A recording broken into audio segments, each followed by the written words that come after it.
안녕하세요, 비트TV입니다. SEC의 전면전이 시작이 된과 동시에 바이낸스 $1 입금을 중단, 고객 보호를 할 것. 정책 위반자들이 가장 하기 쉬운 말이 고객을 보호할 것.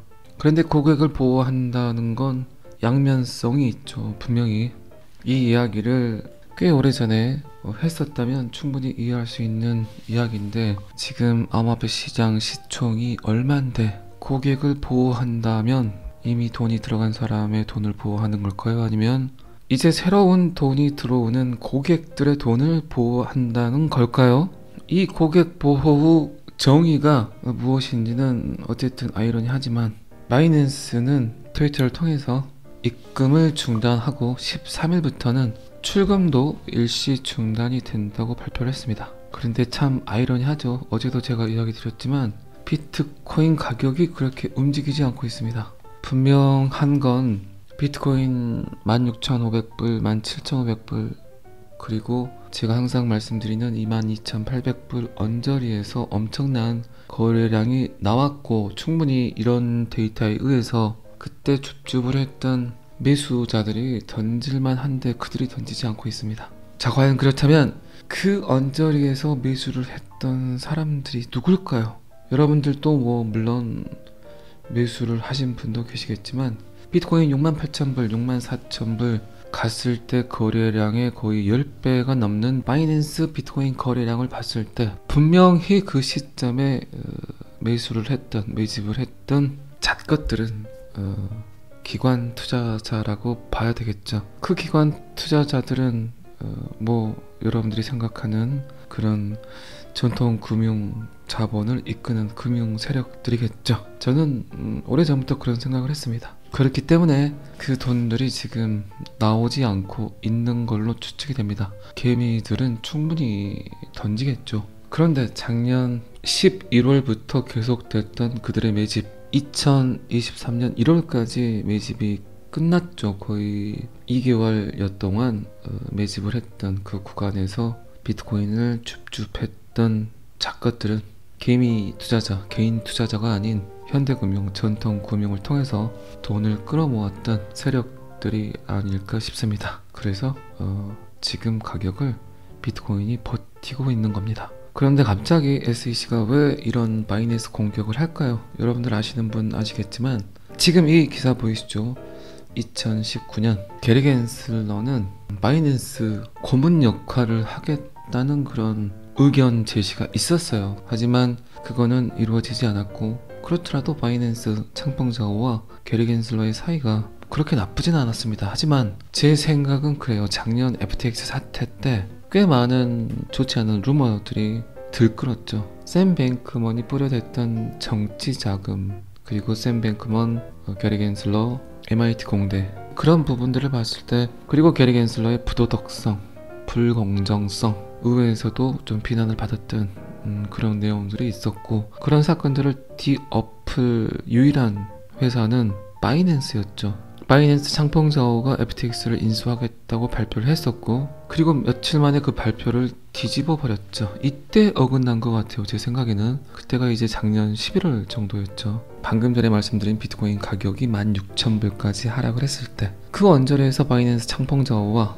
게리 겐슬러가 충분한 딜이 있었을 거라고 생각을 했는데, 창펑자오는 인수를 거절했고, 이제 지금의 사태는 정책 위반자의 말을 듣지 않은 암호화폐 거래소 대표가 겪어야 되는 고난일 수도 있겠죠. 어쨌든 게리 겐슬러는 형평성의 문제를 거론하기 위해서 바이낸스뿐만 아니라 코인베이스도 지금 제소를 했죠. 그런데 코인베이스는 여러분들 아시지만 나스닥에 상장을 한 유일한 암호화폐 거래소입니다. 자, 그렇다면 극명하게 바이낸스와 코인베이스는 비교가 될 수 있겠죠. 제소를 한다는 개념이 그 회사를 괴롭히겠다는 개념의 제소일 수도 있지만, 어떻게 보면 특정 회사가 깨끗함을 더 보여줄 수 있는 그런 계기일 수도 있겠죠. 제가 바라보는 지금 바이낸스와 코인베이스의 비교, SEC의 제소는 극명하게 코인베이스를 돋보이게 할 수 있는 그런 사건이라고 생각을 합니다. 그냥 나스닥에 상장을 시켰겠습니까?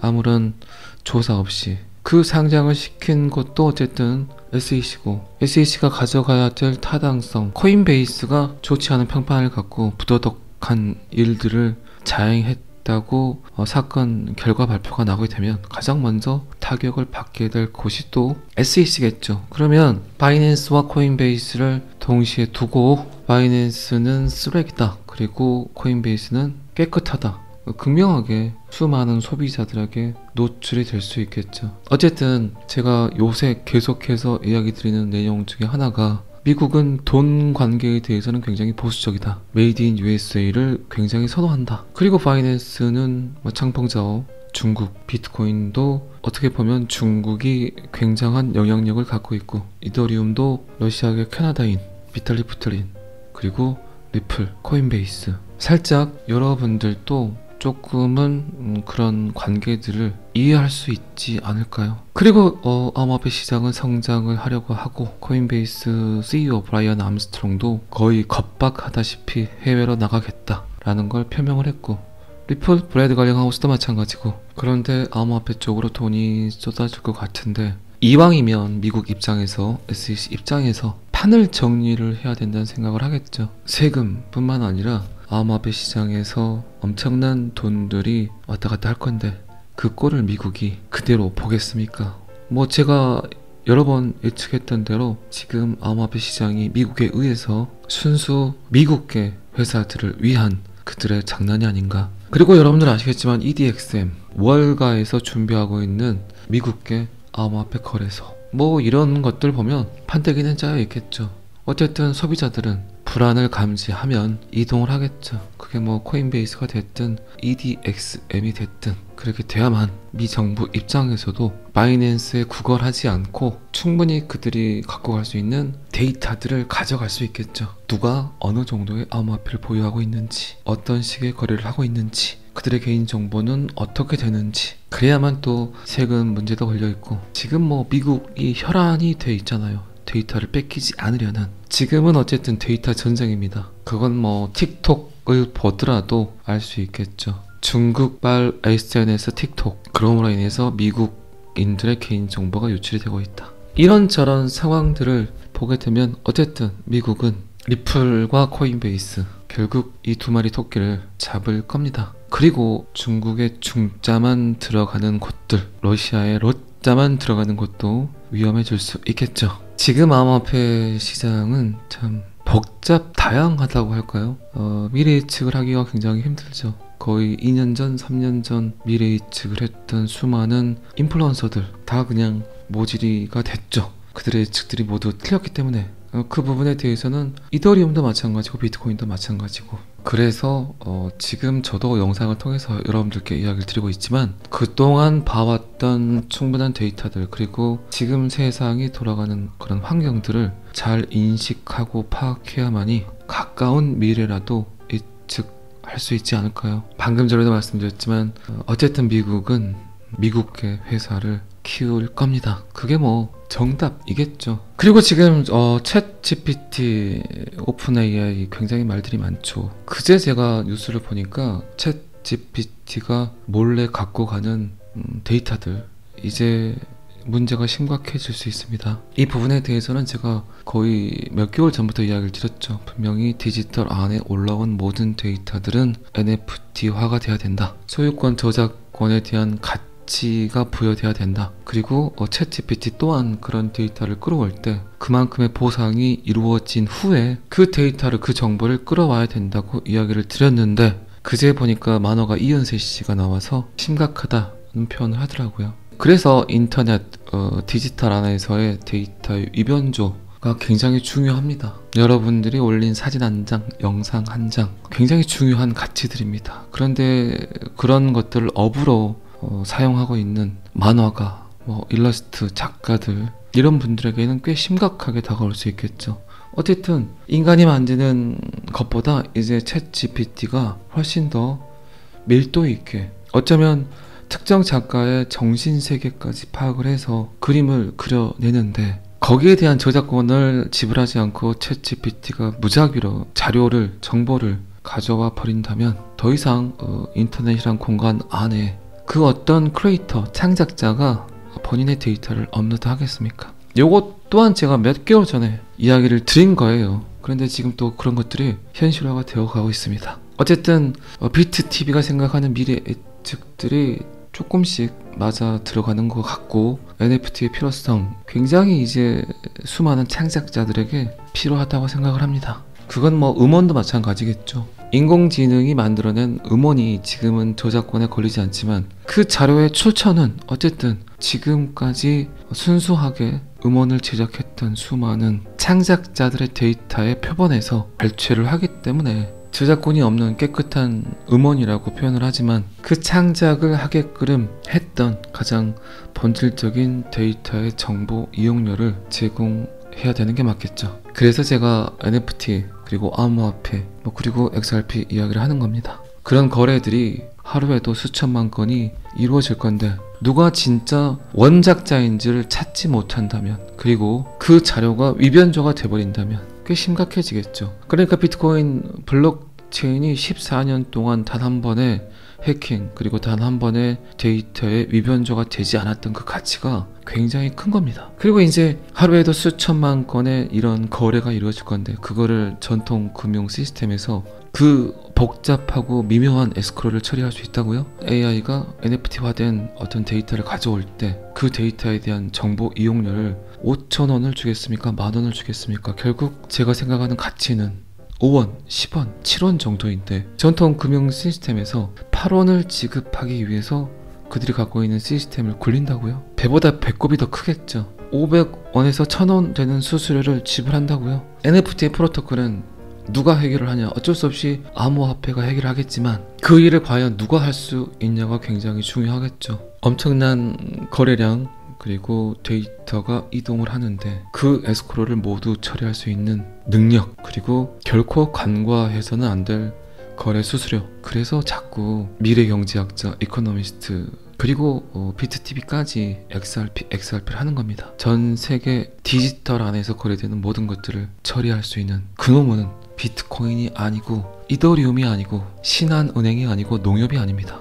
여러분들 잘 아시겠지만 XRP 그놈 하나뿐입니다. 어쨌든 바이낸스는 SEC의 공격적이고 위협적인 형태로 부득이하게 이런 조치를 취했다. 충분히 암호화폐 시장을 이끌었지만 지금 암호화폐 시장에서 가장 큰 데미지를 얻을 수 있는, 희생양이 될 수 있는 도구가 돼버린 것 같습니다. 자, 이 기사는 여기까지만 하겠습니다. 리플 변호사 존 지튼, SEC의 승소 확률이 3%, 그리고 XRP가 승리하게 되면 $10로 급등할 것이라는 또 찌라시를 뿌려댔습니다. 제가 찌라시라고 표현을 했지만 제가 예측한 가격도 15,000, 16,000이라고 했죠. 존 지튼 인양반이 말을 하지 않고 다른 분이 이야기를 했다면 제가 꽤 괜찮네 멘트 이렇게 이야기를 했을 건데 존 지튼 요새 부쩍 말이 많아진 것 같습니다. 어쨌든 XRP 리플은 전체 암호화폐를 이끌 수 있는 그런 이벤트를 갖고 있어요. 제가 뭐 리플 흡공, XRP 흡공, 비트 흡공은 사라지고 XRP 흡공의 시대가 올 것이라는 이야기도 여러 번 했었죠. 그게 이제 빨리 와야 되는데 봐보세요. 비트TV가 왜 그런 말을 했는지, 왜 XRP 홀더가 진정한 이 시대의 승자라고 이야기했는지 아시게 될 겁니다. 제가 요새 계속 그 목요일 멤버십 라이브를 합니다. 영상에서 제가 하지 못하는 그런 이야기들, 그리고 개개인의 어떤 질문들, 제가 라이브에서 통화도 하고 직접적으로 또 궁금한 게 있으면 물어보시라고 또 이야기를 하는데 제가 되게 어려운 것 같아요 보니까. 어쨌든 저의 멤버십 라이브는 첫 번째는 멘탈 케어겠죠. 그리고 이제 진짜 궁금한 것들, 그리고 포트폴리오, 그리고 뭐 가장 중요한 게 상승할 때 어떻게 대처를 해야 되는가, 이런 것들이 가장 중요하겠죠. 그리고 단타 매수를 하시는 분들이 계시는 것 같아서 차트를 보면서 지지, 저항, 선 이야기도 하죠. 그리고 비트코인 백서 이야기도 하고 뭐 NFT 이야기도 하고 뭐 여러가지 이야기하고 있습니다. 매주 가장 이슈거리가 될 만한 것들을 또 같이 공유를 합니다. 그리고 매일 제가 보는 자료들을 업데이트를 합니다. 어쨌든 그런 취지이기 때문에 살짝 깨알 광고를 했습니다. 제가 원래 5만 방 같은 경우는 한 달에 2번 라이브를 하겠다고 했는데 그냥 매주 목요일 9시에 라이브를 합니다. 관심이 있으시면 주저하지 마시고 부끄러워하지 마시고 더보기란 보시면 링크를 노출을 해놨으니까 그거 참조하시면 될 것 같습니다. 자, 존 디튼 드디어 끝이 보인다. 이놈의 끝이 보인다는 이야기도 징글징글하죠. 하지만 제가 방금 전에도 말씀드렸지만 제가 생각하는 가격도 거의 12달러 정도 보고 있습니다. 최근 XRP의 상승은 굉장히 많은 것들을 뒷받침해주고 있죠. 그리고 펀더멘탈이 굉장히 강해졌습니다. 비트코인이 빠지더라도 가장 먼저 복구가 되는 코인, 그리고 그렇게 빠지지 않는 코인, XRP 가격 5자 6자가 앞에 보인다는 건 괜찮다는 코인, 7자에 들어가면 촌놈 소리 듣는다는 코인, XRP SEC 승소 확률 3%, 그러면 XRP가 승리할 수 있는 확률은 97%가 될 수 있겠죠. 자, 주말입니다. 트래킹 권해드립니다. 혼자 걸으시길 바랍니다. 여러분들이 갖고 있는 많은 문제점들이 해결되지 않는 이유는 여러분들 각자가 본인과의 대화를 하지 않기 때문입니다. 문제는 결국 내 안에 있습니다. 걸으시면서 본인과의 대화에 충실하시면 지금 여러분들이 갖고 있는 문제점들이 하나둘씩 풀리게 될 겁니다. 꼭 물병 하나 드시고 그렇게 멀리 가지 마시고 가까운 곳, 공기 좋은 곳 찾으셔서 1시간 정도 트래킹 하시면 머리가 개운해질 것 같습니다. 잘 아시겠지만 저는 항상 여러분들의 성공 투자를 기원합니다. 오늘은 여기까지 하겠습니다. 구독과 좋아요는 항상 저를 너무너무 힘나게 합니다. 감사합니다. 비트TV였습니다. 자, 여기서부터는 한 번 더 반복 재생입니다. SEC의 전면전이 시작이 된과 동시에 바이낸스 $달러 입금을 중단, 고객 보호를 할 것. 정책 위반자들이 가장 하기 쉬운 말이 고객을 보호할 것. 그런데 고객을 보호한다는 건 양면성이 있죠. 분명히 이 이야기를 꽤 오래전에 했었다면 충분히 이해할 수 있는 이야기인데 지금 암호화폐 시장 시총이 얼만데 고객을 보호한다면 이미 돈이 들어간 사람의 돈을 보호하는 걸까요? 아니면 이제 새로운 돈이 들어오는 고객들의 돈을 보호한다는 걸까요? 이 고객 보호 정의가 무엇인지는 어쨌든 아이러니하지만 바이낸스는 트위터를 통해서 입금을 중단하고 13일부터는 출금도 일시 중단이 된다고 발표를 했습니다. 그런데 참 아이러니하죠. 어제도 제가 이야기 드렸지만 비트코인 가격이 그렇게 움직이지 않고 있습니다. 분명한 건 비트코인 16,500불, 17,500불, 그리고 제가 항상 말씀드리는 22,800불 언저리에서 엄청난 거래량이 나왔고 충분히 이런 데이터에 의해서 그때 줍줍을 했던 매수자들이 던질만 한데 그들이 던지지 않고 있습니다. 자, 과연 그렇다면 그 언저리에서 매수를 했던 사람들이 누굴까요? 여러분들도 물론 매수를 하신 분도 계시겠지만 비트코인 68,000불, 64,000불 갔을 때 거래량의 거의 10배가 넘는 바이낸스 비트코인 거래량을 봤을 때 분명히 그 시점에 매수를 했던, 매집을 했던 잣것들은 기관 투자자라고 봐야 되겠죠. 그 기관 투자자들은 여러분들이 생각하는 그런 전통 금융 자본을 이끄는 금융 세력들이겠죠. 저는 오래전부터 그런 생각을 했습니다. 그렇기 때문에 그 돈들이 지금 나오지 않고 있는 걸로 추측이 됩니다. 개미들은 충분히 던지겠죠. 그런데 작년 11월부터 계속됐던 그들의 매집, 2023년 1월까지 매집이 끝났죠. 거의 2개월여 동안 매집을 했던 그 구간에서 비트코인을 줍줍했던 작것들은 개미 투자자, 개인 투자자가 아닌 현대금융, 전통금융을 통해서 돈을 끌어모았던 세력들이 아닐까 싶습니다. 그래서 지금 가격을 비트코인이 버티고 있는 겁니다. 그런데 갑자기 SEC가 왜 이런 바이낸스 공격을 할까요? 여러분들 아시는 분 아시겠지만 지금 이 기사 보이시죠?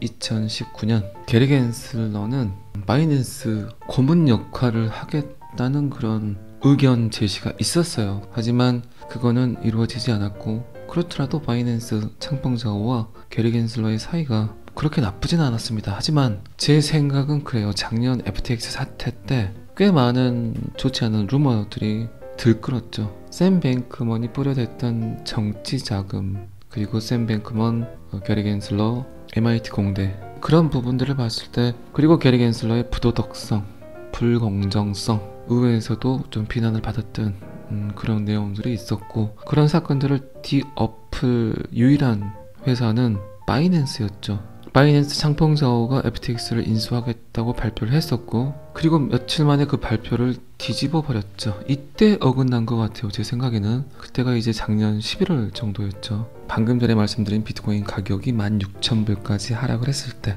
그 언저리에서 바이낸스 창펑자오와 게리 겐슬러가 충분한 딜이 있었을 거라고 생각을 했는데, 창펑자오는 인수를 거절했고, 이제 지금의 사태는 정책 입안자의 말을 듣지 않은 암호화폐 거래소 대표가 겪어야 되는 고난일 수도 있겠죠. 어쨌든 게리 겐슬러는 형평성의 문제를 거론하기 위해서 바이낸스뿐만 아니라 코인베이스도 지금 제소를 했죠. 그런데 코인베이스는 여러분들 아시지만 나스닥에 상장을 한 유일한 암호화폐 거래소입니다. 자, 그렇다면 극명하게 바이낸스와 코인베이스는 비교가 될 수 있겠죠. 제소를 한다는 개념이 그 회사를 괴롭히겠다는 개념의 제소일 수도 있지만, 어떻게 보면 특정 회사가 깨끗함을 더 보여줄 수 있는 그런 계기일 수도 있겠죠. 제가 바라보는 지금 바이낸스와 코인베이스의 비교, SEC의 제소는 극명하게 코인베이스를 돋보이게 할 수 있는 그런 사건이라고 생각을 합니다. 그냥 나스닥에 상장을 시켰겠습니까? 아무런 조사 없이. 그 상장을 시킨 것도 어쨌든 SEC고, SEC가 가져가야 될 타당성, 코인베이스가 좋지 않은 평판을 갖고 부도덕한 일들을 자행했다고 사건 결과 발표가 나오게 되면 가장 먼저 타격을 받게 될 곳이 또 SEC겠죠. 그러면 바이낸스와 코인베이스를 동시에 두고 바이낸스는 쓰레기다, 그리고 코인베이스는 깨끗하다, 극명하게 수많은 소비자들에게 노출이 될 수 있겠죠. 어쨌든 제가 요새 계속해서 이야기 드리는 내용 중에 하나가, 미국은 돈 관계에 대해서는 굉장히 보수적이다, 메이드 인 USA를 굉장히 선호한다. 그리고 바이낸스는 창펑자오, 중국, 비트코인도 어떻게 보면 중국이 굉장한 영향력을 갖고 있고, 이더리움도 러시아계 캐나다인 비탈리 부테린, 그리고 리플, 코인베이스, 살짝 여러분들도 조금은 그런 관계들을 이해할 수 있지 않을까요? 그리고 암호화폐 시장은 성장을 하려고 하고, 코인베이스 CEO 브라이언 암스트롱도 거의 겁박하다시피 해외로 나가겠다라는 걸 표명을 했고, 리플, 브래드 갈링하우스도 마찬가지고. 그런데 암호화폐 쪽으로 돈이 쏟아질 것 같은데, 이왕이면 미국 입장에서, SEC 입장에서 판을 정리를 해야 된다는 생각을 하겠죠. 세금뿐만 아니라 암호화폐 시장에서 엄청난 돈들이 왔다 갔다 할 건데, 그 꼴을 미국이 그대로 보겠습니까? 뭐 제가 여러 번 예측했던 대로 지금 암호화폐 시장이 미국에 의해서 순수 미국계 회사들을 위한 그들의 장난이 아닌가. 그리고 여러분들 아시겠지만 EDXM, 월가에서 준비하고 있는 미국계 암호화폐 거래소, 뭐 이런 것들 보면 판때기는 짜여 있겠죠. 어쨌든 소비자들은 불안을 감지하면 이동을 하겠죠. 그게 뭐 코인베이스가 됐든 EDXM이 됐든 그렇게 돼야만 미 정부 입장에서도 바이낸스에 구걸하지 않고 충분히 그들이 갖고 갈 수 있는 데이터들을 가져갈 수 있겠죠. 누가 어느 정도의 암호화폐를 보유하고 있는지, 어떤 식의 거래를 하고 있는지, 그들의 개인정보는 어떻게 되는지. 그래야만 또 세금 문제도 걸려있고, 지금 뭐 미국이 혈안이 돼 있잖아요. 데이터를 뺏기지 않으려는. 지금은 어쨌든 데이터 전쟁입니다. 그건 뭐 틱톡을 보더라도 알 수 있겠죠. 중국발 SNS 틱톡, 그럼으로 인해서 미국인들의 개인정보가 유출이 되고 있다. 이런저런 상황들을 보게 되면 어쨌든 미국은 리플과 코인베이스, 결국 이 두 마리 토끼를 잡을 겁니다. 그리고 중국의 중자만 들어가는 곳들, 러시아의 러자만 들어가는 곳도 위험해질 수 있겠죠. 지금 암호화폐 시장은 참 다양하다고 할까요? 미래 예측을 하기가 굉장히 힘들죠. 거의 2년 전, 3년 전 미래 예측을 했던 수많은 인플루언서들 다 그냥 모질이가 됐죠. 그들의 예측들이 모두 틀렸기 때문에. 그 부분에 대해서는 이더리움도 마찬가지고 비트코인도 마찬가지고, 그래서 지금 저도 영상을 통해서 여러분들께 이야기를 드리고 있지만, 그동안 봐왔던 충분한 데이터들, 그리고 지금 세상이 돌아가는 그런 환경들을 잘 인식하고 파악해야만이 가까운 미래라도 예측할 수 있지 않을까요? 방금 전에도 말씀드렸지만 어쨌든 미국은 미국의 회사를 키울 겁니다. 그게 뭐 정답이겠죠. 그리고 지금 챗 GPT, 오픈 AI 굉장히 말들이 많죠. 그제 제가 뉴스를 보니까 챗 GPT가 몰래 갖고 가는 데이터들, 이제 문제가 심각해질 수 있습니다. 이 부분에 대해서는 제가 거의 몇 개월 전부터 이야기를 드렸죠. 분명히 디지털 안에 올라온 모든 데이터들은 NFT화가 돼야 된다. 소유권, 저작권에 대한 가치가 부여돼야 된다. 그리고 챗 GPT 또한 그런 데이터를 끌어올 때 그만큼의 보상이 이루어진 후에 그 데이터를, 그 정보를 끌어와야 된다고 이야기를 드렸는데, 그제 보니까 만화가 이연세 씨가 나와서 심각하다는 표현을 하더라고요. 그래서 인터넷, 디지털 안에서의 데이터의 위변조가 굉장히 중요합니다. 여러분들이 올린 사진 한 장, 영상 한 장, 굉장히 중요한 가치들입니다. 그런데 그런 것들을 업으로 사용하고 있는 만화가, 일러스트 작가들, 이런 분들에게는 꽤 심각하게 다가올 수 있겠죠. 어쨌든 인간이 만드는 것보다 이제 챗 GPT가 훨씬 더 밀도 있게, 어쩌면 특정 작가의 정신세계까지 파악을 해서 그림을 그려내는데, 거기에 대한 저작권을 지불하지 않고 챗 GPT가 무작위로 자료를, 정보를 가져와 버린다면 더 이상 인터넷이란 공간 안에 그 어떤 크리에이터, 창작자가 본인의 데이터를 업로드 하겠습니까? 요것 또한 제가 몇 개월 전에 이야기를 드린 거예요. 그런데 지금 또 그런 것들이 현실화가 되어 가고 있습니다. 어쨌든 비트TV가 생각하는 미래 예측들이 조금씩 맞아 들어가는 것 같고, NFT의 필요성 굉장히 이제 수많은 창작자들에게 필요하다고 생각을 합니다. 그건 음원도 마찬가지겠죠. 인공지능이 만들어낸 음원이 지금은 저작권에 걸리지 않지만 그 자료의 출처는 어쨌든 지금까지 순수하게 음원을 제작했던 수많은 창작자들의 데이터의 표본에서 발췌를 하기 때문에 저작권이 없는 깨끗한 음원이라고 표현을 하지만, 그 창작을 하게끔 했던 가장 본질적인 데이터의 정보 이용료를 제공해야 되는 게 맞겠죠. 그래서 제가 NFT, 그리고 암호화폐, 그리고 XRP 이야기를 하는 겁니다. 그런 거래들이 하루에도 수천만 건이 이루어질 건데, 누가 진짜 원작자인지를 찾지 못한다면, 그리고 그 자료가 위변조가 돼버린다면 꽤 심각해지겠죠. 그러니까 비트코인 블록체인이 14년 동안 단 한 번의 해킹, 그리고 단 한 번의 데이터의 위변조가 되지 않았던 그 가치가 굉장히 큰 겁니다. 그리고 이제 하루에도 수천만 건의 이런 거래가 이루어질 건데, 그거를 전통 금융 시스템에서 그 복잡하고 미묘한 에스크로를 처리할 수 있다고요? AI가 NFT화된 어떤 데이터를 가져올 때 그 데이터에 대한 정보 이용료를 5,000원을 주겠습니까? 만원을 주겠습니까? 결국 제가 생각하는 가치는 5원, 10원, 7원 정도인데, 전통 금융 시스템에서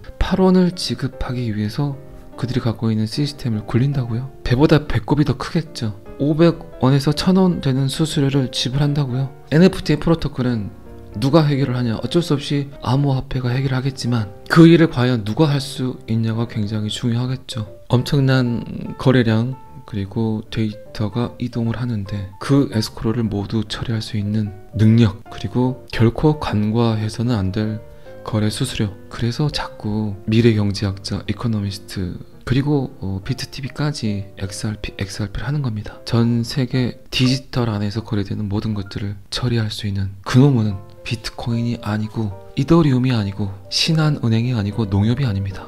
여러분들 잘 아시겠지만 XRP 그놈 하나뿐입니다. 어쨌든 바이낸스는 SEC의 공격적이고 위협적인 형태로 부득이하게 이런 조치를 취했다. 충분히 암호화폐 시장을 이끌었지만 지금 암호화폐 시장에서 가장 큰 데미지를 얻을 수 있는, 희생양이 될 수 있는 도구가 돼버린 것 같습니다. 자, 이 기사는 여기까지 하겠습니다. 리프 변호사 존 지튼, SEC의 승소 확률이 3%, 그리고 XRP가 승리하게 되면 $10로 급등할 것이라는 또 찌라시를 뿌려야 됐습니다. 제가 찌라시라고 표현을 했지만 제가 예측한 가격도 15,000, 16,000이라고 했죠. 존 디튼 인양반이 말을 하지 않고 다른 분이 이야기를 했다면 제가 꽤 괜찮네 멘트 이렇게 이야기를 했을 건데 존 디튼 요새 부쩍 말이 많아진 것 같습니다. 어쨌든 XRP 리플은 전체 암호화폐를 이끌 수 있는 그런 이벤트를 갖고 있어요. 제가 뭐 리플 흡공, XRP 흡공, 비트 흡공은 사라지고 XRP 흡공의 시대가 올 것이라는 이야기도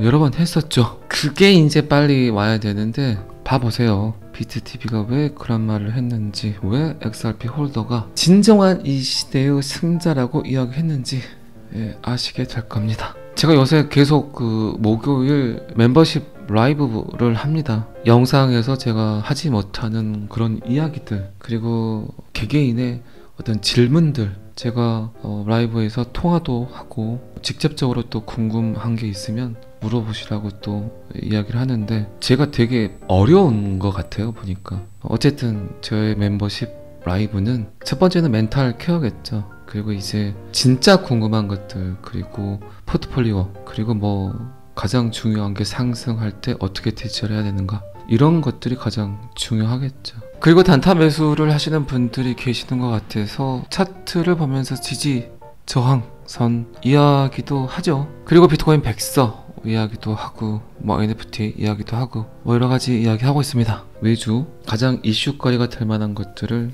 또 같이 공유를 합니다. 그리고 매일 제가 보는 자료들을 업데이트를 합니다. 어쨌든 그런 취지이기 때문에 살짝 깨알 광고를 했습니다. 제가 원래 5만 방 같은 경우는 한 달에 2번 라이브를 하겠다고 했는데 그냥 매주 목요일 9시에 라이브를 합니다. 관심이 있으시면 주저하지 마시고 부끄러워하지 마시고 더보기란 보시면 링크를 노출을 해놨으니까 그거 참조하시면 될 것 같습니다. 자, 존 디튼 드디어 끝이 보인다.